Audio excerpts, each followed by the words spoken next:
Hi, I'm Pamela Rawlins. I'm a garden designer. I've been doing gardens for about 10 years. Today we're here in my garden.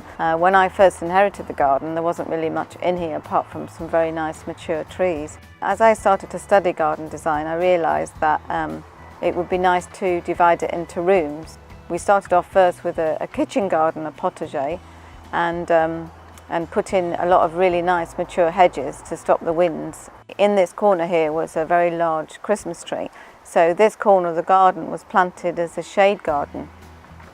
But after the tree came down, of course the planting here had a really nice surprise because there was lots of sun came in. And it's quite a contemporary corner here because it has to meet both needs of being a seating area and yet also a practical area for the needs of the greenhouse. I wanted to make sure that I got the right kind of greenhouse, but what was important to me was the aesthetics of the building that I was going to put in prime place in this part of the garden.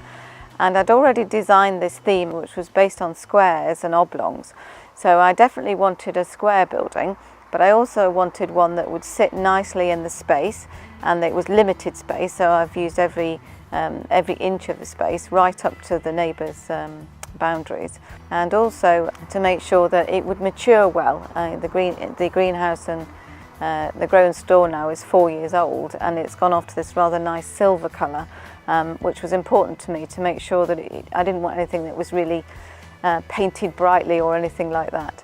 And I didn't want to introduce a metal greenhouse, for example, because we have wooden windows and it's quite a mature house, being late 1890s, so I didn't want anything that looked too modernistic, but something that would sit comfortably in the space. And also it was a little bit reminiscent. It reminded me of the greenhouse that my father had when I was a girl, and that was wooden, and yeah, kind of a bit nostalgia as well there for me. So about 4 years ago we went to the Malvern show, and I was interested in getting a greenhouse and a store because we'd bought some garden furniture, and it was a bit of a pain to keep taking the cushions for the garden furniture from the inside of the house all the way out to the outside all the time. So I thought perhaps it would be good to get a greenhouse and a store to put the cushions in. The greenhouse is used all year round, and it's got power to it, which is great because we've got lighting, so of an evening I can come out here and work in the greenhouse of an evening. But also in the winter, when we're overwintering pots, we can also have a heater in there. So any tender plants, such as the Melianthus major and some of our more tropical plants, we put in here over the winter, and they're kept nice and warm and frost-free. And that's very cheap to run, pennies. It's really, really economical.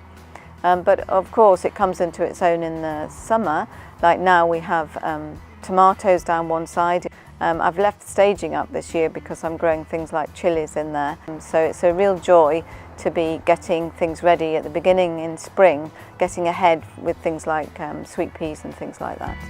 Once we've made the decision to buy the grow and store, it came delivered as flat pack, quite big pieces, the sides and the back, and all separate.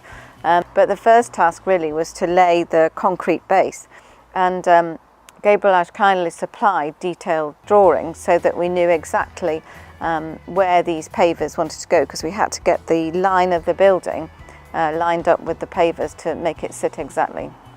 And the concrete was to only go in half the piece underneath the store, because obviously with the greenhouse bit I wanted to make sure that the water from the greenhouse would soak away. So with that part it was just backfilled with soil and then gravel on top to match the gravel everywhere else in the garden. It went together really quite well. Myself and my partner and our neighbours, we did it, I think it probably took about 3 weekends to put together.